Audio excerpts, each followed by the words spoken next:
Selamat siang, sahabat Bareka sekalian. Juga Procis Lover tentunya. Selamat tahun baru dulu. Semoga kita di tahun baru, tahun 2022 ini, kita semuanya tetap sehat, semakin bersemangat, dan meraih kesuksesan untuk segala upaya kita. Amin. Nah, bersama saya Petrus Gandamana, kita mulai edisi perdana tahun 2022 untuk season tahun 2022 juga, seri webinar Procis. Ini kelanjutan dari seri webinar Procis Sukses Bersama Procis dan Bareka tahun 2021. Nah, kita lanjutkan lagi di tahun 2022. Tidak tanggung-tanggung 12 edisi sekaligus dalam tahun ini sudah dipersiapkan oleh Procis untuk membantu para sahabat Bareka dan Procis Lover yang menjadi pengusaha di bidang kuliner ataupun para praktisi maupun profesional di bidang kuliner, banyak dapat informasi, banyak dapat ilmu, pengalaman nanti dari berbagai narasumber, mulai dari praktisi bisnis, praktisi hukum, praktisi keuangan, praktisi desain, praktisi digital, dan juga tentunya pelaku-pelaku usaha bisnis yang sukses yang nanti akan sharing ya selama di tahun 2022 ini. Jadi pastikan Anda terus mengikuti webinar Sukses Bersama Procis. Nah, hari ini di tanggal 20 Januari tahun 2022 kita akan mulai dengan satu tema yang menurut saya kalau ini sudah dipahami dari sekarang, sebenarnya kalau Anda sudah berjalan usahanya sekian lama agak telat sih, tapi tidak pernah ada kata terlambat kalau Anda mau memulai mempelajarinya dari sekarang ya. Nah, bagi Anda yang memang baru mulai, ini adalah kesempatan yang tepat sekali untuk nanti bisa mendapatkan ilmu maupun pengetahuan, dan juga akan Anda mungkin mulai siapkan, kalau perlu langsung Anda laksanakan apa yang dimaksud dengan memahami mengenai hak kekayaan intelektual. Kita beruntung, Procis akhirnya bersedia untuk menghadirkan praktisi dan sekaligus ahlinya ya dalam bidang hak kekayaan intelektual, ahlinya mengenai hak kekayaan intelektual. Sekaligus juga beliau adalah dosen untuk hak kekayaan intelektual di satu universitas swasta terkenal ya di Tangerang Selatan. Kemudian beliau juga mengambil S2-nya di Australia untuk Australia kalau nggak salah ya, untuk hak kekayaan intelektual juga. Jadi beliau ini sangat ahli dalam hal hak kekayaan intelektual. Ya. Beliau memiliki kantor law office ya, yang menangani banyak sekali klien seperti software company, perusahaan pertambangan, apparel, ya, penerbitan buku, musik dan film distribusinya. Bahkan kami di Bareka juga mendaftarkan berbagai merek Bareka untuk berbagai kelas melalui kantor beliau juga ya di SEO Putra Law Office. Nah, narasumber kita kali ini adalah Bapak Doni Alamsyah SEO Putra, SHMSI Pertahanan dalam kurung ya, LLM. Dan sudah ada di samping saya. Pak Doni, selamat siang.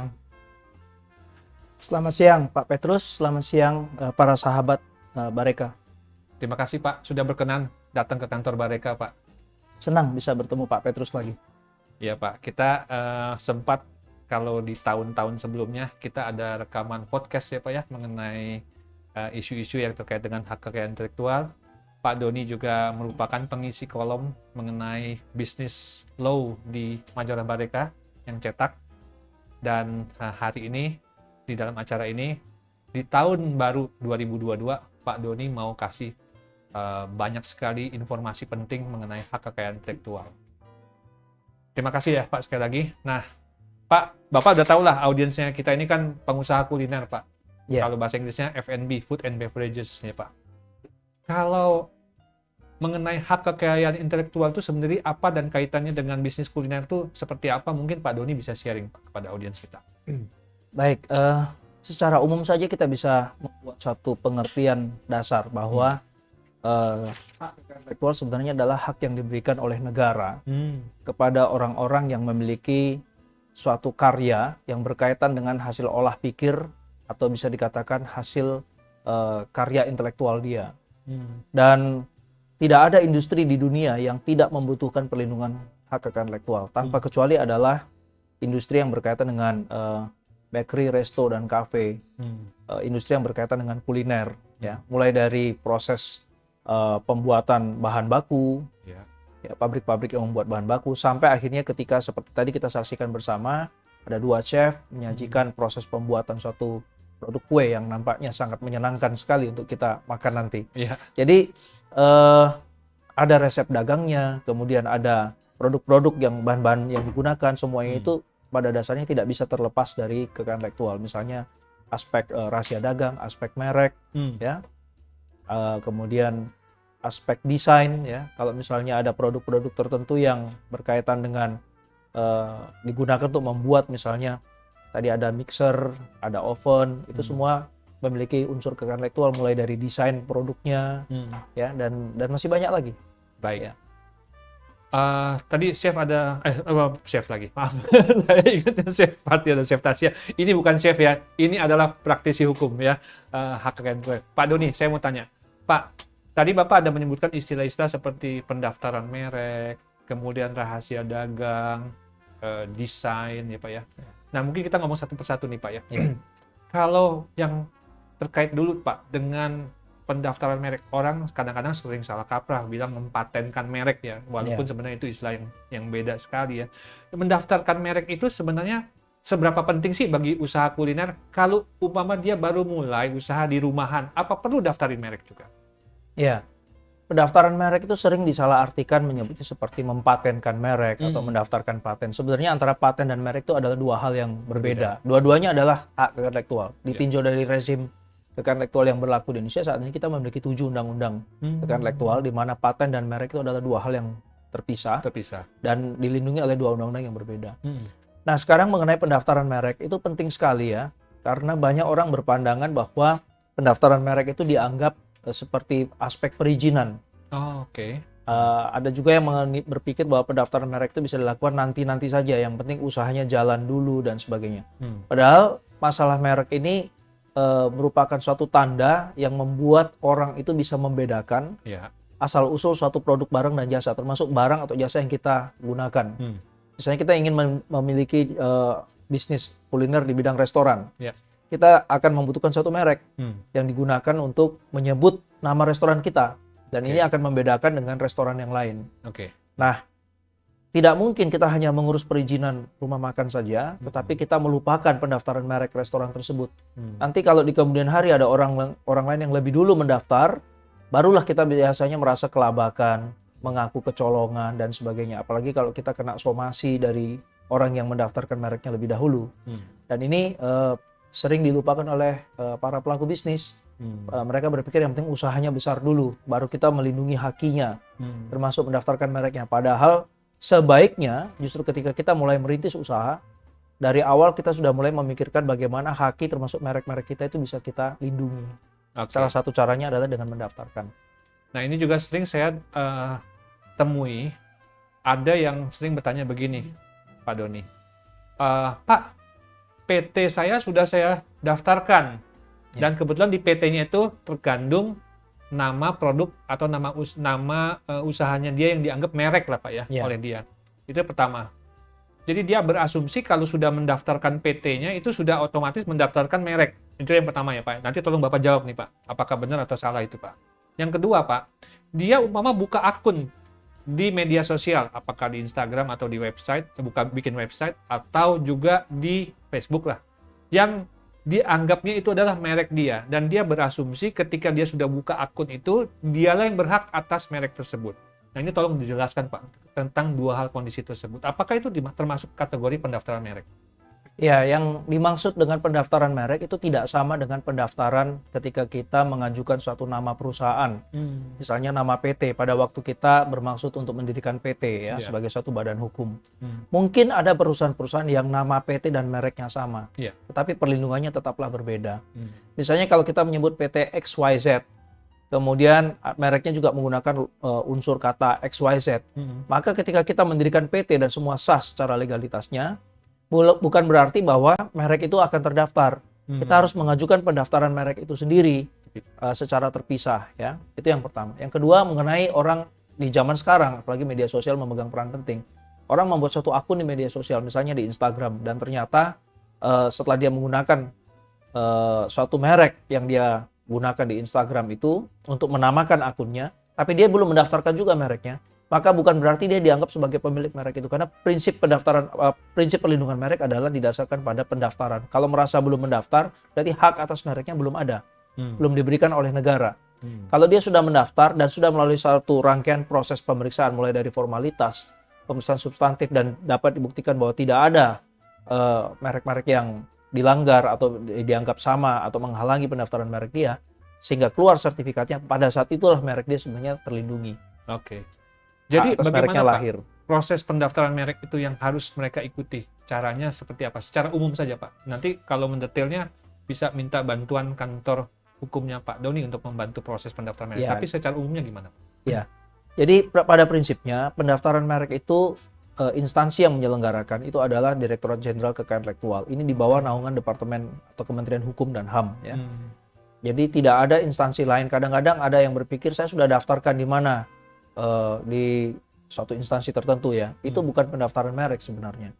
Kemudian apa yang harus disiapkan? Tentunya ada hal-hal yang sifatnya formal. Misalnya kalau suatu merek mau didaftarkan atas nama perorangan, kita membutuhkan KTP orang tersebut. Kemudian logo mereknya seperti apa, ya. Bisa mengajukan pendaftaran merek sendiri, tapi bisa juga menggunakan jasa konsultan hukum atau kuasa dalam hal ini yang memiliki izin atau istilahnya terdaftar, ya, secara resmi terdaftar di Kementerian Hukum dan HAM. Dan proses pendaftaran mereknya akan berjalan sekitar 12 sampai dengan 15 bulan. Sering banyak yang berpikir bahwa kalau kita ajukan sekarang seolah-olah terdaftar hari ini. Tidak, ya. Ada yang bertanya 12 sampai 15 bulan itu kok lama begitu, ya.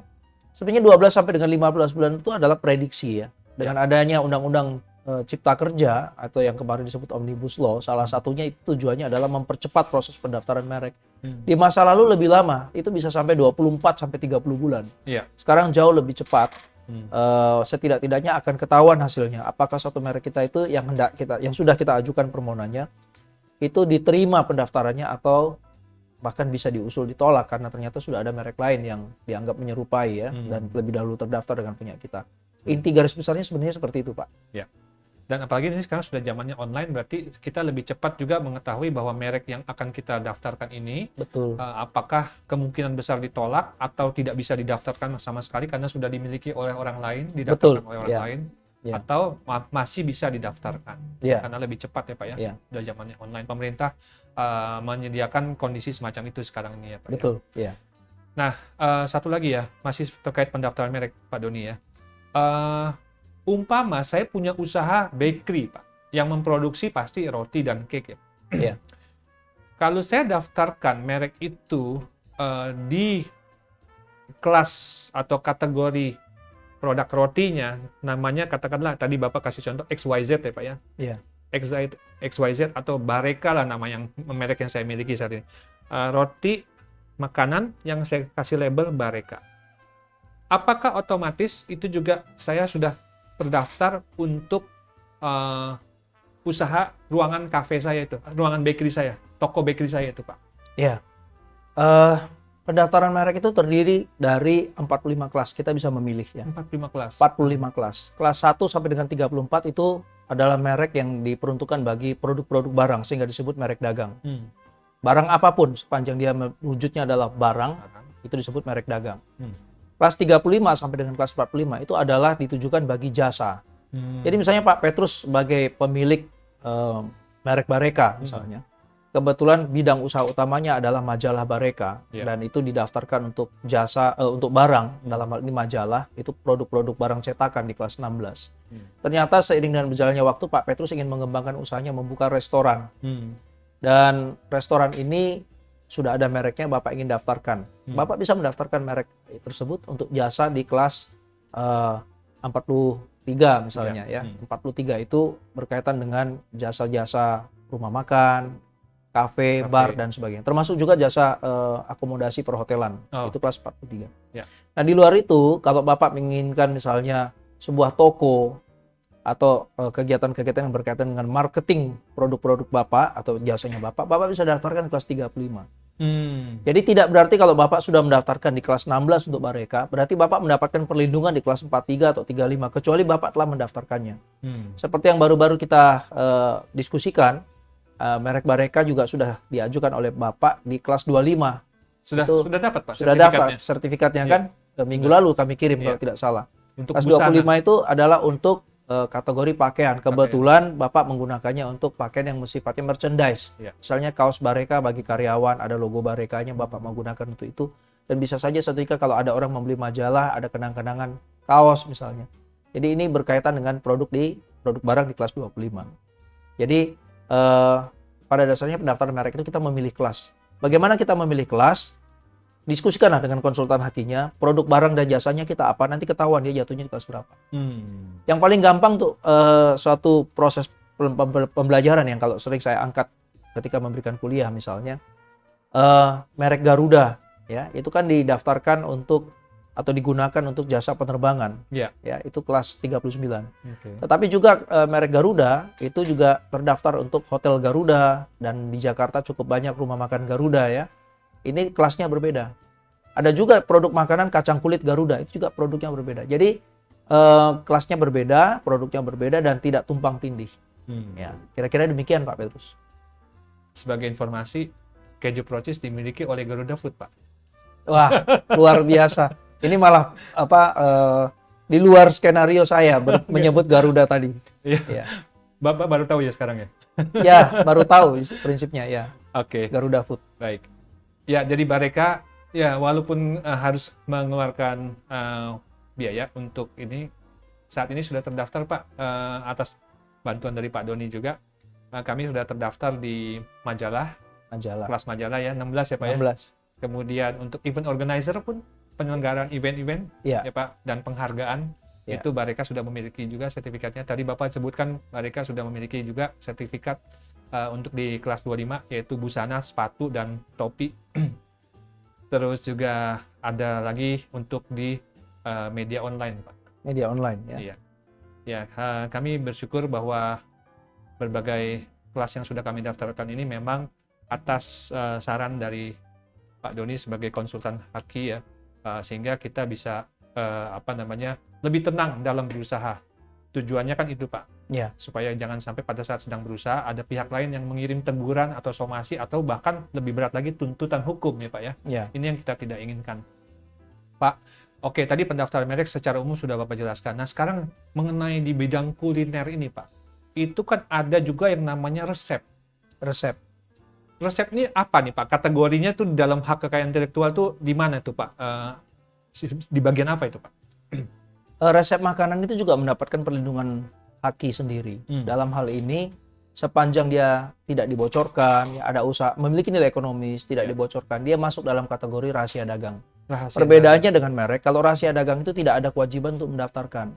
Yang penting, suatu rahasia dagang itu adalah informasi yang memiliki nilai ekonomis ya. Benar-benar dijaga kerahasiaannya dengan cara-cara yang patut atau wajar oleh pemilik rahasia dagang. Dan informasi itu berkaitan dengan ekonomi atau berkaitan dengan bisnis ya. Rahasia dagang ini meliputi contohnya resep makanan, resep masakan. Tetapi bukan hanya rahasia dagang itu tidak semata-mata melindungi resep makanan. Bisa juga kita melihat bahwa ada perlindungan lain. Apabila resep makanan itu kita tuangkan dalam bentuk tertulis. Kita buat resep makanan tadi, makanan yang kue yang kita buat apa namanya itu? Krim apa tadi? Cream cheesecake. Cream puff cake namanya. Kemudian nanti pada kesempatan lain chef yang sama menghadirkan makanan yang berbeda atau kue yang berbeda ya dengan nama yang berbeda. Setelah dikumpulkan, kelak resepnya dijilid dalam suatu buku, diterbitkan oleh suatu majalah. Misalnya kalau Pak Petrus berkenan untuk mensponsori penerbitan kumpulan resep-resep dari chef tadi, kemudian dia menjadi buku, maka buku itu sendiri dilindungi dalam hak yang lain, yaitu hak cipta. Hak cipta. Jadi kalau bukunya diproduksi atau digandakan, digunakan tanpa izin untuk kepentingan komersil, diperjualbelikan yang hasil penggandaan tanpa izinnya, itu dianggap melakukan pembajakan atau pelanggaran undang-undang hak cipta atau hak cipta seseorang yang dalam hal ini dilindungi oleh negara. Jadi resep itu bisa dilihat dari 2 dimensi. Ketika dia tidak didaftarkan dan dirahasiakan, dia dilindungi rahasia dagang. Oke. Tapi ketika dia dituangkan dalam suatu bentuk buku, kemudian bukunya yang digandakan atau dibajak, maka di sini ada perlindungan hak cipta yang harus melindungi penulis atau pengarang buku tersebut. Tadi Pak Doni bilang kalau resep tidak perlu didaftarkan. Tidak perlu. Tapi kalau hak cipta harus didaftarkan. Juga tidak. Tidak perlu Hak cipta itu tidak juga sama seperti rahasia dagang. Hak cipta juga tidak menuntut atau mengharuskan suatu pencipta atau pemegang hak ciptanya untuk mendaftarkan. Itu sebabnya kalau kita lihat musisi-musisi banyak yang menciptakan lagu di dalam maupun di luar negeri, mereka tidak serta-merta mendaftarkan ciptaannya. Tetapi kalau kita mendaftarkan ciptaan itu lebih baik. Karena setidak-tidaknya ada bukti hukum yang dianggap dugaan sementara, dugaan awal bahwa orang yang namanya terdaftar dalam surat pencatatan ciptaan itu dianggap sebagai pencipta atau pemegang hak ciptanya, kecuali di kemudian hari dapat dibuktikan sebaliknya. Oke. Jadi kalau merek itu, merek, paten, desain industri itu wajib didaftarkan sebelum ada haknya. Tapi kalau hak cipta, ketika suatu karya itu sudah lahir dan dideklarasikan karena menganut sistem deklaratif, diumumkan, maka sejak saat itulah haknya lahir. Jadi kalau misalnya Bapak membuat suatu tulisan artikel atau membuat puisi, Bapak umumkan bahwa ini puisi karya saya atau lagu ini karya saya, saat itu juga hak ciptanya sebenarnya sudah lahir. Tapi kalau kita daftarkan lebih baik. Iya, karena mereka ada menerbitkan beberapa buku dan didaftarkan hak cipta bukunya melalui tempatnya Pak Doni terima juga kasih. ya. Betul. Itu supaya lebih mudah untuk membuktikannya bahwa itu memang hak ciptanya sudah ada. Iya. Oke, baik. Jadi sekarang kalau rahasia dagang nih Pak, yang tadi Bapak sempat sebutkan mengenai resep sebagai rahasia dagang, itu artinya tidak boleh dipublikasikan ya Pak, karena itu kan rahasia katanya. Ya. Perlindungan rahasia dagang itu pada prinsipnya norma hukum yang diatur dalam Undang-Undang Rahasia Dagang itu adalah suatu informasi yang dijaga kerahasiaannya. Ya. Tapi bukan berarti kalau misalnya suatu resep ini bocor, berarti rahasia dagang itu hilang. Jadi apakah boleh dipublikasikan? Boleh saja. Dituangkan dalam bentuk kumpulan buku resep makanan misalnya. Itu juga suatu cara untuk membuat suatu merek suatu resep makanan terlindungi misalnya. Tetapi konteks rahasia dagang adalah kita diminta untuk memiliki kesadaran menjaga kerahasiaan rahasia dagang resep kita. Itu sebabnya beberapa perusahaan terkenal, perusahaan makanan siap saji, itu ketika menerima karyawan sering karyawannya diminta menandatangani kontrak. Selama dia bekerja dia tidak boleh membocorkan rahasia dagangnya kepada siapapun. Termasuk ke perusahaan makanan siap saji sejenis yang merupakan kompetitornya. Dan kelak kalau dia mengundurkan diri, kadang-kadang ada klausul. Banyak pabrik coklat menerapkan itu. Tidak akan bergabung dengan pabrik coklat lain selama 1 atau 2 tahun karena dianggap kompetitor. Tujuannya untuk mencegah konflik of interest ini karena dia menguasai suatu rahasia dagang dari tempat dia bekerja. Jadi memang ada cara-cara untuk yang harus dilakukan oleh pemilik rahasia dagang untuk melindungi, tidak membocorkan. Nah, kalau sudah terlanjur bocor, ya bisa diambil tuntutan hukum. Tapi bukan berarti rahasia dagangnya menjadi tidak terlindungi. Tapi sidangnya bisa dilakukan secara khusus dengan tidak mengungkap rahasia dagang itu berlebihan selama proses persidangan. Oke. Jadi kan kita sebagai pemilik usaha makanan kan tidak setiap hari kita harus yang bikin sendiri Pak. Betul. Makanannya. Bisa saja kita membutuhkan bantuan staf bagian produksi dan untuk itu dia akan melihat resepnya kita. Ya, bahan-bahannya apa, termasuk bahan rahasia tertentu yang kita nggak mau kompetitor atau orang luar tahu ya Pak ya. Hanya dia yang bagian produksi yang tahu. Nah untuk menjaganya maka kita harus membuat suatu perjanjian dengan karyawan tersebut bahwa mereka akan selalu menjaga resep tersebut tidak boleh dibocorkan kepada orang lain. Betul. Itu harus ada ya Pak ya? Iya. Kalau itu tidak ada akhirnya gimana Pak? Umpama selama ini praktisi F&B kita, praktisi kuliner kita sudah jalan usahanya tapi tidak pernah ada perjanjian dengan karyawan bagian produksinya. Gimana? Ya, resiko untuk melindungi kepemilikan rahasia dagang kita menjadi lebih kecil walaupun bukan berarti tidak terlindungi ya. Jadi banyak yang tidak membuat klausul demikian dalam perjanjian kontrak kerja itu lebih karena ketidaktahuan saja. Tapi saya termasuk yang sangat menyarankan belajar dari pengalaman banyak perusahaan siap saji terutama dari negara-negara lain yang lebih maju. Perlindungan rahasia dagang itu salah satunya adalah dia membuatkan klausul perjanjian kerja. Untuk tidak membocorkan rahasia dagang dan tidak mencoba menguasai rahasia dagang dengan cara apapun. Jadi tidak membocorkan itu berarti mengungkap rahasia dagang kepada orang lain secara tanpa izin tentunya. Dan tidak berusaha menguasai rahasia dagang itu adalah kadang-kadang rahasia dagang kan disimpan di suatu tempat. ya, misalnya kumpulan resep makanannya Di itu brankas. disimpan dalam folder brankas. Dia tidak berusaha untuk menguasai dan memiliki secara melawan hukum. Iya. Membongkar brankas, kalau misalnya dalam bentuk elektronik, di password sebagai satu file dokumen di password, dan dia berusaha untuk membobol password itu semua diatur dalam Undang-Undang Rahasia Dagang kita. Nah, pengalaman membuktikan bahwa pernah ada perkara pidana terjadinya di Palu. Oke. Ya, ada seorang yang tidak perlu saya sebut namanya, inisialnya H. Hmm. Dia pengusaha yang bergerak di bidang kopi. Hmm. Dia mempengaruhi kompetitornya, bukan kompetitornya, karyawan yang bekerja di tempat kompetitornya untuk mencuri rahasia dagangnya itu Dari kompetitor dari kompetitornya dan membawakannya kepada dia. Oh. Dan itu akhirnya diusut di Polda Sulawesi Tengah dan kasusnya dibawa ke pengadilan. Yang bersangkutan dijatuhi hukuman selama 6 bulan penjara. 6 bulan penjara. Nah, jadi pemilik rahasia dagang yang dicuri rahasia dagangnya, dia melapor ke kepolisian daerah Sulawesi Tengah, Polda Sulawesi Tengah, dan kasusnya akhirnya dilimpahkan ke pengadilan. Pengusaha kopi ini akhirnya dijatuhi hukuman 6 bulan penjara. Kebetulan saya mengingat kasus ini karena itu diangkat oleh salah satu mahasiswi saya yang dalam suatu topik skripsi atau tugas akhirnya. Cuman kan pengusaha ini adalah yang nerima resep rahasianya kompetitor. Ya. Karyawan kompetitornya yang bawa resep itu juga dikenakan Bisa, hukuman juga. bisa. Tapi dia melakukan pencurian rahasia dagang itu kan disuruh Oh. oleh pelaku bisnis yang inisialnya H tadi. Dia menyuruh. Ya. Ya, jadi Anda kalau Anda terima resep kompetitor Anda, hati-hati ya. Jangan Anda langsung senang dulu. Kalau itu tergolong rahasia dagang, maka Anda bisa kena tuntutan pidana ya. Oke, jadi ini penting hari ini ya, dengar informasi dari Pak Doni mengenai apa rahasia dagang yang ada di dalam usaha kuliner. Pak, ini sudah ada yang nanya nih Pak, dari Ibu Yuli di Gianyar, Bali. Pak Doni, untuk daftarkan merek itu apakah dianggap utama? Ya, tadi sudah dijelaskan, tapi nanti tolong ditekankan lagi sama Pak Doni. Apakah ini juga berlaku untuk usaha yang penjualnya online? Ya, sekarang kan lagi pada online semua nih Pak, mulai nih orang juga jualan online. Jujur usaha jualan makanan saya ini hanya online saja, nggak jualan yang offline. Jadi kalau mendaftarkan merek, kira-kira berapa biayanya?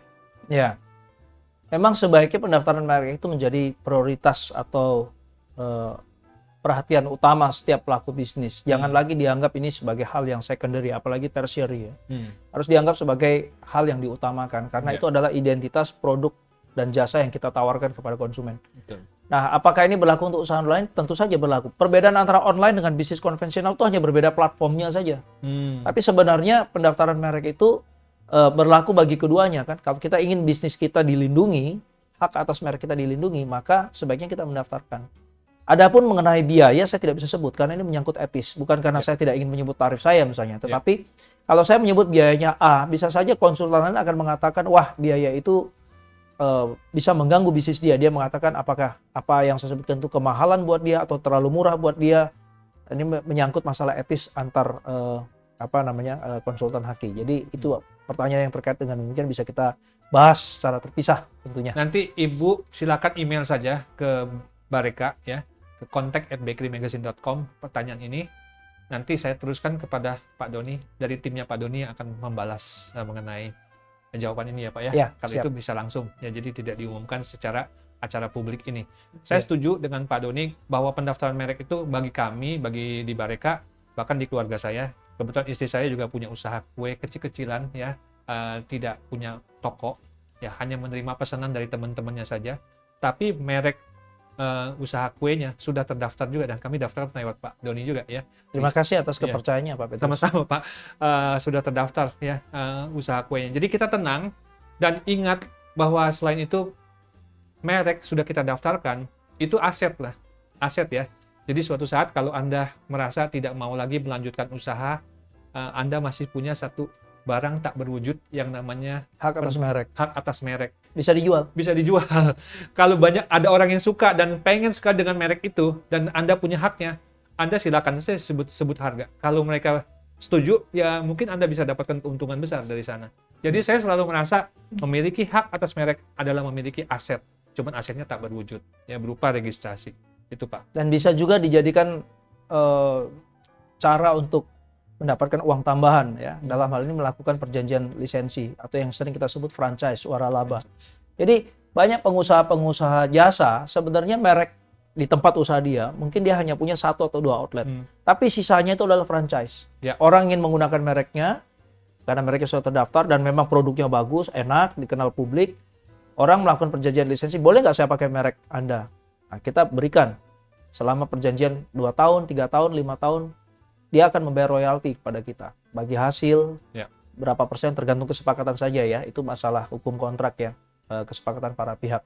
Tapi akhirnya kita bukan hanya mendaftarkan merek melindungi kita, tapi mendapatkan penghasilan tambahan. Ya, saya sharing aja bahwa di merek itu ketika kalau kita orang marketing ya, merek itu kan kita bangun untuk membangun kepercayaan dari pasar terhadap usaha kita. Jadi dengan adanya merek yang kuat, maka tingkat kepercayaan yang tinggi.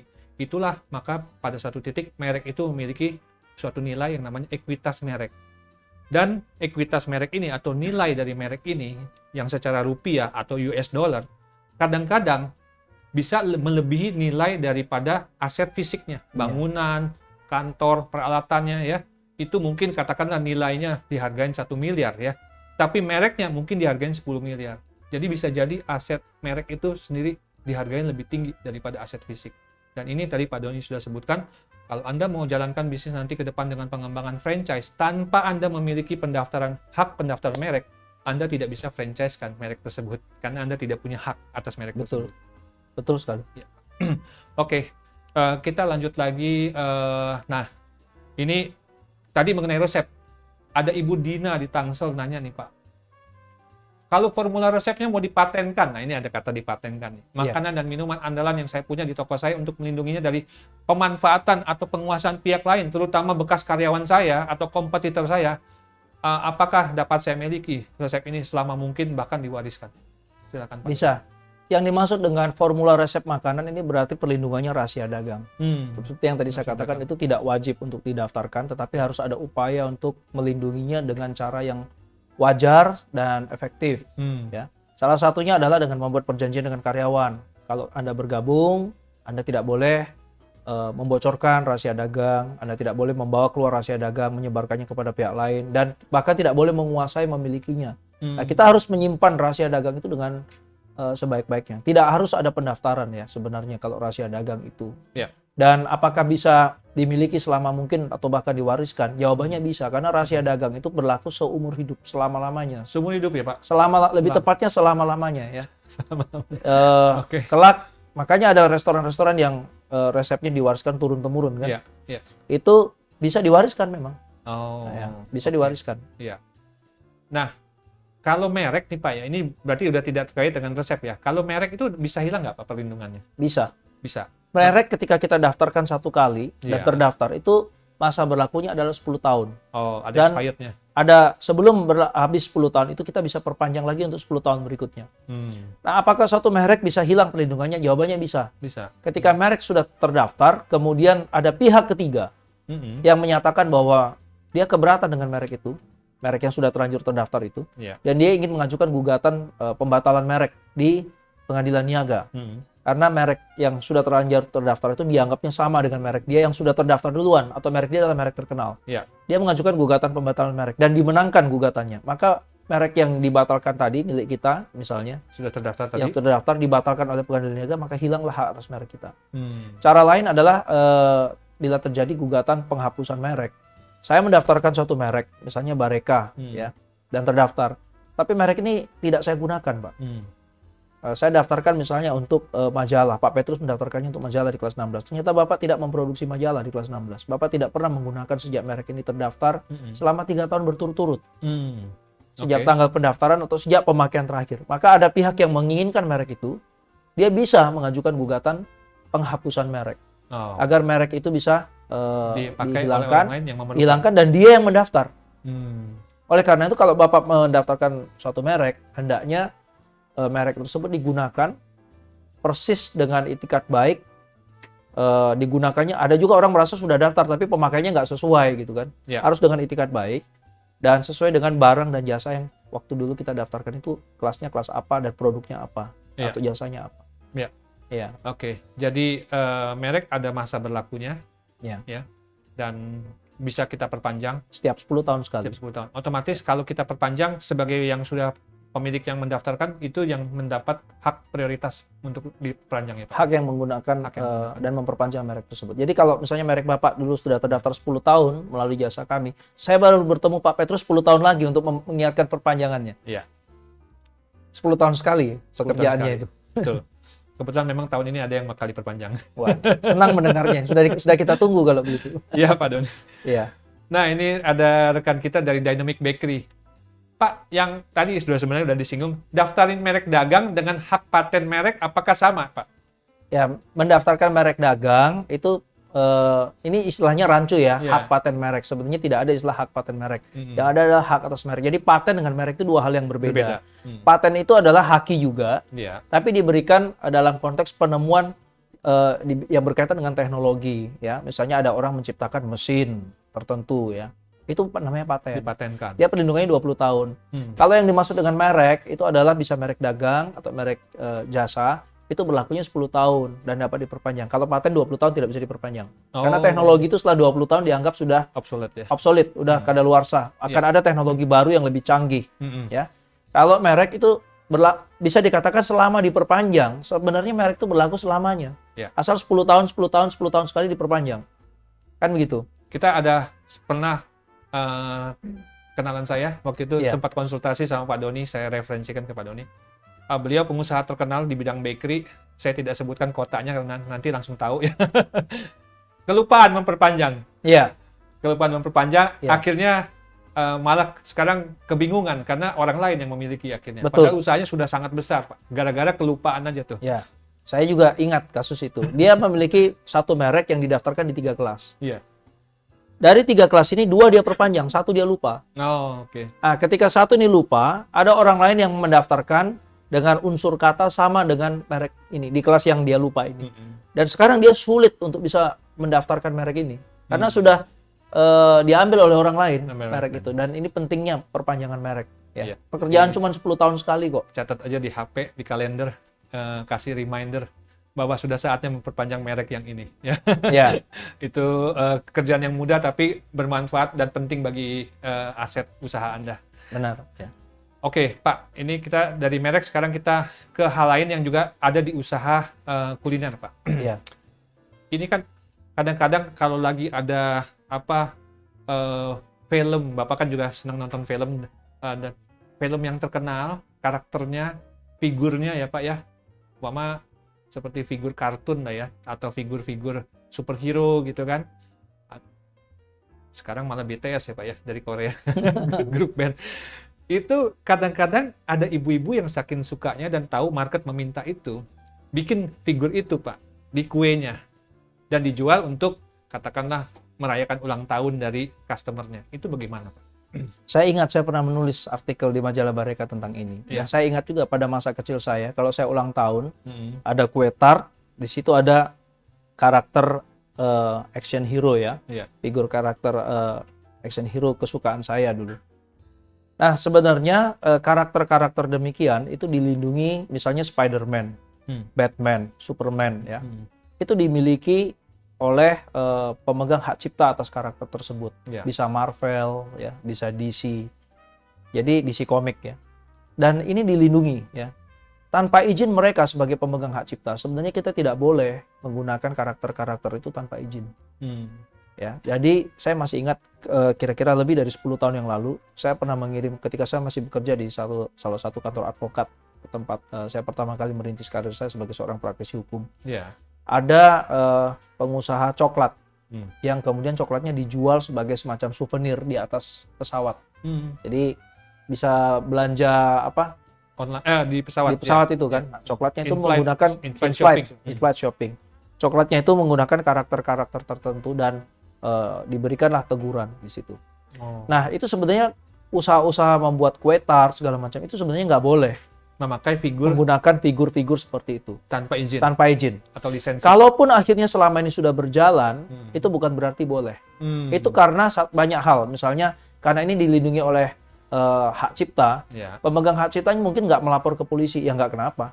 Artinya bisa karena dia tahu tapi didiamkan saja. Bisa juga karena dia memang tidak tahu, Tapi bukan berarti kalau tidak ada tindakan hukum berarti tindakan ini menjadi benar. Secara etis legal itu tidak dibenarkan karena Undang-Undang Hak Cipta mempersyaratkan bahwa segala sesuatu yang dilindungi dalam Undang-Undang Hak Cipta itu kalau mau kita gunakan untuk kepentingan komersil itu harus lebih dulu mendapatkan izin dari pencipta. Oke. Jadi tidak bisa misalnya kita membuat, kecuali kalau kita membuat kue kreasi sendiri lalu kita menggunakan figur Spider-Man karena anak kita ulang tahun. Mungkin nggak ada masalah karena di sini tidak ada kepentingan komersil. Tapi ketika kita membuat kue baru kita jual keluar, salah satu daya tarik, daya pikat orang membeli itu kan mungkin adalah faktor karakter itu. Dan kita mendapatkan manfaat dari penggunaan hak cipta orang lain tanpa izin dan kita sebenarnya melakukan pelanggaran hukum. Tapi selama tidak ada tuntutan hukum, tidak ada teguran atau apa, kita mungkin aman-aman saja. Walaupun pemilik hak dari action figure tersebut atau karakter tersebut tidak ada di Indonesia tapi adanya di luar negeri, tetap dia memiliki hak. Bisa saja dia suatu ketika menunjuk kantor advokat tertentu untuk melakukan teguran, memberikan teguran terhadap pengusaha bakery yang demikian. Itu sangat mungkin ya. Jadi berhati-hatilah membuat karakter-karakter yang apa namanya, yang kita gunakan pada produk-produk kue atau kuliner kita ya. Hak cipta ini konteksnya lebih kepada karya yang berkaitan dengan yaitu ilmu pengetahuan seni dan sastra ya. Termasuk diantaranya dilarang menduplikasi karakter yang hak ciptanya masih dilindungi oleh orang lain dan sebagainya. Saya soalnya dari kecil kan saya sering melihat di toko-toko kue berbagai karakter-karakter terkenal yang paling terkenal dan abadi itu kan seperti Mickey Mouse ya. Itu ada di toko-toko kue dijual dalam bentuk cake. Sementara pada suatu saat saya ke Singapura mengunjungi satu perusahaan cake yang terkenal di sana. Pada saat kita lihat ruang produksinya dia udah bilang bahwa kami adalah pemegang lisensi untuk karakter Walt Disney dan kami punya lisensinya, maka kami boleh membuat ini. Kalau enggak kami nggak berani. Jadi saya langsung teringat, oh ini banyak sekali di Indonesia yang melakukan ini. Apakah mereka punya lisensinya? Jadi yang di Singapura itu seperti memberi satu reminder buat saya bahwa saya juga perlu menjelaskan ini kepada para pengusaha kuliner di Indonesia agar Anda sangat memperhatikan mengenai penggunaan figur-figur terkenal di dalam karya cake Anda. Iya, benar. Barusan Pak Doni sudah tegaskan itu. Pak, satu lagi ya Pak ya. Musik, Bapak kan juga orang yang banyak sekali bergerak di bidang terkait dengan usaha industri musik ya Pak ya. Kalau kita nih Pak punya bakery atau punya cafe, supaya tempatnya nyaman, kita perdengarkan musik di cafe kita, supaya pengunjung nyaman, betah di sana. Itu bayar royalti nggak kepada yang punya hak cipta musiknya, lagu tersebut? Ya, sama seperti karakter tadi, kalau musik itu dilindungi dalam rezim hak cipta. Prinsipnya menggunakan karya orang lain untuk kepentingan komersil itu harus mendapatkan izin dari pencipta. Nah, biasanya izin itu kan diberikan kalau ada pembayaran royalti, karena memang hak cipta itu melindungi hak ekonomis dan hak moral ya. Hak ekonomis itu hak bagi pemegang hak cipta untuk mendapatkan manfaat ekonomi atas ciptaan yang dia miliki. Jadi ketika misalnya kita membuka kafe, kita ingin memutar lagu, maka kita harus membayar royalti. Tapi tidak mungkin kita membayar royalti kepada pencipta-pencipta lagu itu secara perorangan, apalagi kalau pencipta lagu itu tersebar di luar negeri. Bapak misalnya memutar lagunya Bon Jovi misalnya, Bapak nggak akan bisa mencari John Bon Jovi, mau bayar, ya kan? Nah, oleh karena itu mekanismenya sudah diatur dalam Undang-Undang Hak Cipta. Para pencipta itu akan mendapatkan royalti apabila mereka bergabung dalam suatu lembaga yang namanya Lembaga Manajemen Kolektif atau LMK. Di Indonesia ada beberapa LMK dan LMK ini kemudian bergabung atau dijadikan satu lagi oleh Lembaga Manajemen Kolektif Nasional atau LMKN. Mereka inilah yang akan memungut royalti. Ya, LMK ini memungut royalti kemudian disalurkan kepada LMK tempat di mana pencipta bernaung. Idealnya seorang pencipta lagu itu hanya bernaung di satu LMK, dengan demikian dia tidak mendapatkan pembayaran royalti double. Jadi misalnya pencipta A dan B, bergabung di LMK A, dia jangan bergabung di LMK B. Jadi dia akan bergabung di LMK A, nanti uang yang diperoleh oleh LMKN disalurkan ke LMK A, LMK B dan sebagainya. LMK ini yang nanti membagikannya kepada para pencipta. Memang dari segi hitung-hitungan akurasinya mungkin tidak semudah itu, tetapi paling tidak pencipta mendapatkan haknya. Bagaimana dengan pencipta lagu di luar negeri? Pencipta lagu di luar negeri itu juga tergabung di LMK-nya di sana. Misalnya di Amerika Serikat. Nah, kemudian di Amerika Serikat LMK ini menandatangani perjanjian resiprokal dengan salah satu LMK di Indonesia. Jadi kalau kita menandatangani resiprokal dengan mereka, artinya kalau ada kafe di Indonesia yang menggunakan lagu-lagu mereka, kita akan memungut royaltinya, kita sisihkan untuk nanti ditransfer kepada mereka. Tentu nanti ada biaya potongnya saja. Begitu sebaliknya. Di sana juga harus melindungi pencipta lagu Indonesia yang bergabung dengan LMK ini. Misalnya di Jepang, banyak orang yang menyukai lagu Bengawan Solonya karya almarhum Gesang. Di sana dikolek. Ya, mereka memutar restoran Indonesia, makanan Indonesia, memutar lagu Bengawan Solo misalnya. Itu dikolek di sana. Uangnya juga ditransfer kepada LMK di Indonesia. LMK Indonesia akan memberikannya kepada almarhum Gesang atau ahli warisnya tempat Gesang bernaung di LMK itu. Jadi kira-kira prinsipnya adalah kita tidak bisa seenaknya memutar lagu di tempat usaha kita untuk kepentingan komersil. Terutama sekali adalah pusat perbelanjaan, taman hiburan, kafe, restoran, dan berbagai macam lagi. Ya, jadi waktu Anda mendengar musik, sebaiknya Anda pikir ulang apakah itu harus Anda bayar royaltinya ya, karena Anda mendapatkan keuntungan ekonomis dengan memperdengarkan musik di tempat usaha Anda. Ya. Ini ada pertanyaan dari Ibu Fitri di Surabaya, Pak Doni. Ya. Untuk mendaftarkan merek, untuk mendapatkan hak cipta atau hak paten sekarang, hak paten nih Pak ya, bukannya merek ya, hak paten. Itu ada batasannya nggak bagi suatu perusahaan? Kalau hak cipta, prinsipnya itu tidak wajib didaftarkan. Tapi kalau didaftarkan akan lebih baik. Dan itu tidak ada batas waktunya, mau daftarkan kapanpun. Kalau paten, itu ada batas waktunya.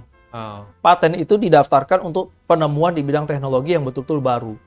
Jadi teknologi ini nggak ada di belahan negara manapun. Tidak ada, betul-betul baru. Dan pendaftarannya itu harus tidak bisa setelah produknya ini kita perbanyak, prototipenya kita sebarkan, sejak mulai digunakan oleh masyarakat, setahun kemudian baru kita daftarkan patennya. Itu dianggap tidak baru. Jadi kalau mereka yang ahli-ahli riset menemukan satu mesin dan segala macam, mau mendaftarkan paten, dan sudah jadi, akan lebih baik kalau didaftarkan dulu, baru dikomersilkan. Memang ada pembatasan. Bagaimana kalau misalnya produk-produk ini dipamerkan dalam satu pameran industri atau pameran pendidikan. Baru setelah itu kita daftarkan. Boleh, tapi jangka waktunya 6 bulan. Semenjak eksebisi atau pameran tersebut segera didaftarkan. Karena di luar jangka waktu ini sudah dianggap tidak baru. Begitu brosurnya kita sebar, ada orang megang brosurnya tanggal segini, baru didaftarkan 8 bulan kemudian ada yang mengetahui ini nggak bisa baru karena brosurnya udah dicetak lebih dari 6 bulan, dalam ini 8 bulan yang lalu. Dia bisa mengajukan keberatan dan itu teknologi itu bisa dianggap menjadi tidak baru. Jadi itu kalau paten. Kalau merek dengan hak cipta tidak wajib didaftarkan. Kalau merek itu juga tidak ada batasan. Yang penting ketika kita memiliki merek, segeralah mendaftar. Dan untuk mendapatkan perlindungan selama 10 tahun. Dan Anda pemakai pertama bukan berarti Anda yang pemilik.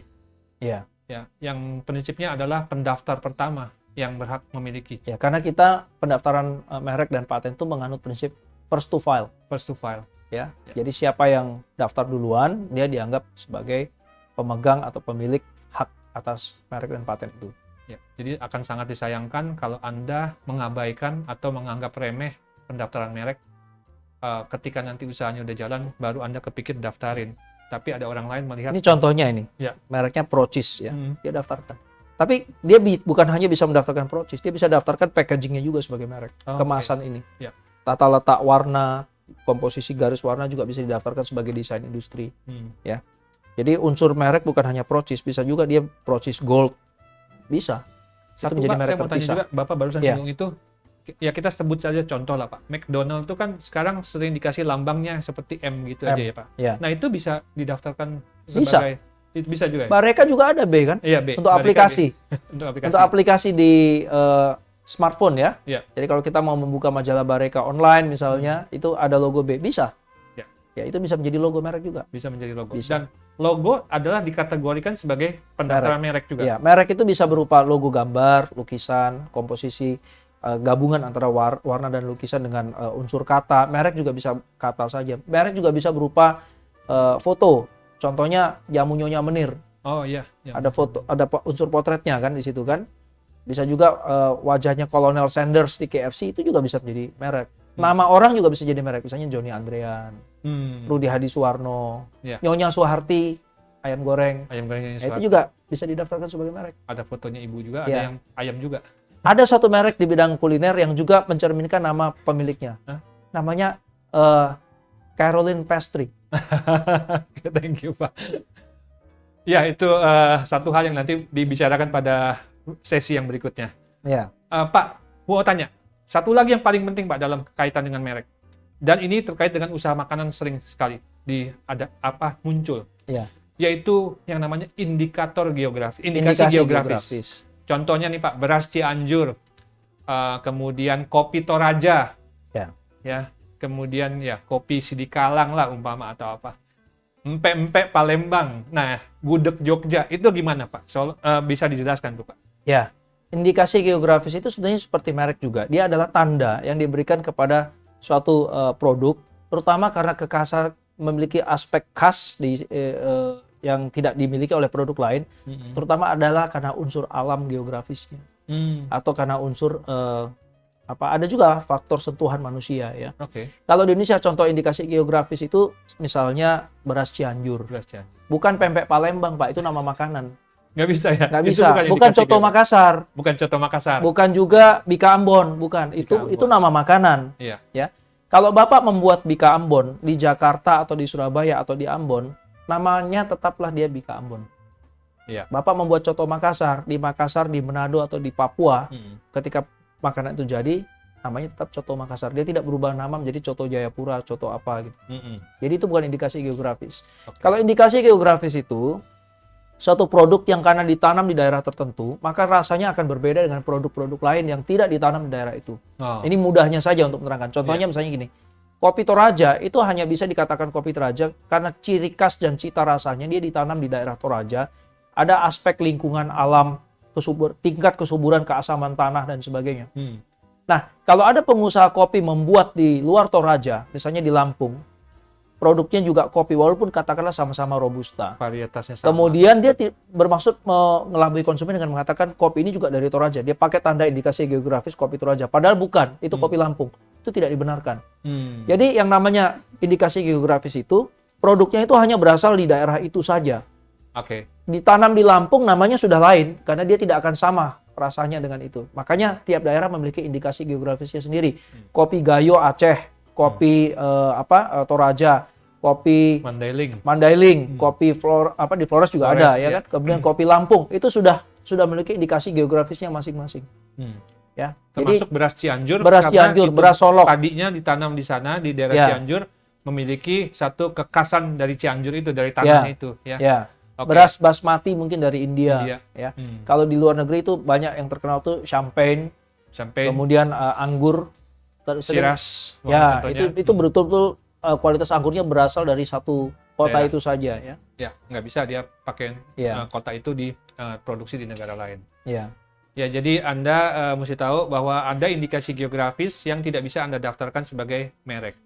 Pak, kalau nama-nama kota boleh nggak didaftarkan sebagai merek? Contohnya, umpama saya jualan di restoran saya ini terkenal sekali dengan hidangan toge gorengnya Pak. Saya kasih nama toge goreng Bogor. Boleh nggak tuh saya sebutkan kata Bogor di dalam pendaftaran merek? Bisa saja, sebenarnya. Boleh. Saya kasih gambaran begini. Ada satu restoran yang kebetulan klien saya dan masih kerabat saya. Dia memiliki jasa restoran itu didaftarkan dengan nama tempat, Sanur. Ya kan, itu nama pantai. Terdaftar sebagai merek. Bisa. Kemudian ada aplikasi program komputer Java.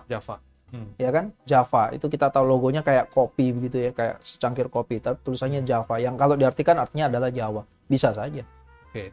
Ya. Tapi yang tidak bisa adalah kita mendaftarkan merek untuk yang merupakan keterangan. Yang merupakan keterangan dari, contohnya gini, kalau Anda usahanya roti, produk yang Anda jual adalah roti, Anda memberikan merek di situ umpama roti ABC. Mungkin tidak bisa ya Pak ya. Misalnya, rotinya itu dia sebagai merek. Tidak bisa sebut saja gambarnya begini. Ini kan keju ya. Bahasa Inggrisnya kan cheese. Dia tidak bisa mendaftarkan cheese dengan tulisan cheese seperti CHESE untuk produk berupa keju sebagai merek. Karena kalau itu yang terjadi berarti setiap orang yang menggunakan kata cheese dan memproduksi keju dianggap melanggar mereknya dia. Ini namanya merek deskriptif, itu tidak bisa didaftarkan. Tapi strateginya bagus. Dia daftarkan Pro Cheese. Jadi cheese-nya itu diplesetkan menjadi cheese. Bukan artinya keju, walaupun mungkin lafalnya sama. Ini bisa didaftarkan sebagai merek. Jadi kopi tidak bisa didaftarkan sebagai merek untuk kopi. Oke. Tetapi dia harus menggunakan kata lain yang tidak berarti kopi. Misalnya ada kata kapal api, kopi kapal api, kopi Torabika. Ya.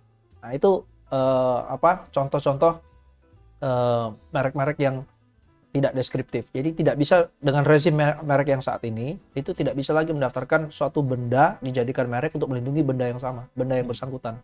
Ya. Tapi kalau kita daftarkan umpama usaha roti, kita kasih merek roti, mereknya kopi boleh ya? Boleh. Boleh. Misalnya Kopiko. Kopiko. Kopiko kan pada dasarnya tidak didaftarkan untuk kopi, Permen. tapi permen. Kebetulan rasanya kopi. Tapi barang yang didaftarkan itu adalah permen, bukan kopi. Kalau dia didaftarkan untuk permen, untuk kopi mungkin akan ditolak. Ada perkecualian dari sejarah hukum merek kita. Kata aqua itu artinya air. Mestinya tidak dapat didaftarkan karena artinya adalah air. Tetapi khusus aqua, ada beberapa merek yang bukan hanya aqua, termasuk di dalamnya adalah Supermi. Ini adalah merek yang penggunaannya sudah sangat lama, dari tahun 60-an atau 70-an, sudah sangat lama. Dan sudah ada putusan Mahkamah Agung yang menyatakan bahwa merek-merek ini karena pemakaian yang begitu lama, dia dianggap memiliki daya pembeda dibandingkan merek lain. Akhirnya bisa diterima sebagai merek sampai hari ini. Tapi kalau mengikuti hukum merek yang sekarang, hal yang demikian rasanya sudah tidak akan mungkin terjadi. Oke. Demikian. Wah, seru banget. Jadi Anda paling nggak hari ini sudah dapat banyak sekali informasi yang berharga untuk satu, melindungi usaha Anda mengenai terkait dengan hak kekayaan intelektual. Juga Anda bisa mempersiapkan membangun aset-aset yang terkait dengan hak kekayaan intelektual dari sekarang. Sehingga Anda tidak hilang momen kesempatan untuk membangun aset-aset tersebut setelah Anda berusaha sekian tahun. Ya. Nah, terima kasih Pak Doni. Sama-sama Pak Petrus. Atas banyak sekali sharing ilmunya. Ya, demikian acara hari ini. Terima kasih sekali lagi Pak Doni. Terima kasih Chef Fathia, Chef Tasya atas waktu dan kesempatannya.